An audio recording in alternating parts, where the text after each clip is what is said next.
এসেছে ততবার বাংলাদেশের সাধারণ মানুষের জীবন ঝুঁকির মধ্যে পড়েছে। সাম্য, মানবিক মর্যাদা, সামাজিক সুবিচারের কথা বলে যে মুক্তিযুদ্ধ হলো, তারপরে আওয়ামী লীগ ক্ষমতায় এসে বাংলাদেশে গণতন্ত্রের বদলে বাংলাদেশে তারা পাকশাল কায়েম করেছিল।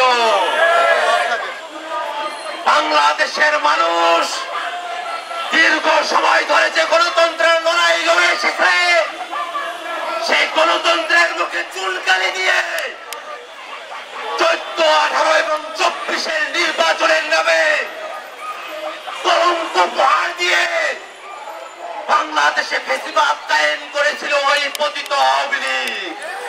আমাদের ভাইরা জীবন দিয়েছিল ওই খুনি হাসিনার হাত থেকে বাংলাদেশকে রক্ষা করতে, বাংলাদেশকে ফেসিবাদী আওয়ামী লীগের হাত থেকে মুক্ত করতে।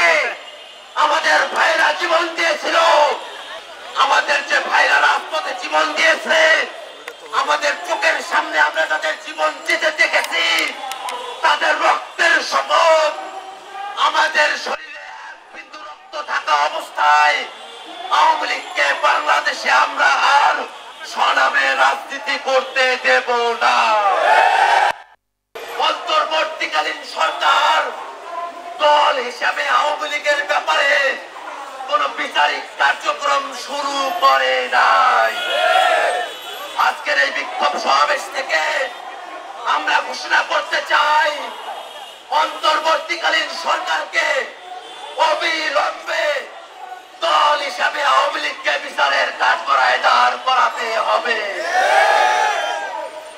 বাংলাদেশে আওয়ামী লীগের নামে কোন সাংগঠনিক, কোন রাজনৈতিক কার্যক্রম চলতে দেওয়া যাবে না। আওয়ামী লীগের নিবন্ধন অল্প সময়ের মধ্যেই বাতিল ঘোষণা করতে হবে।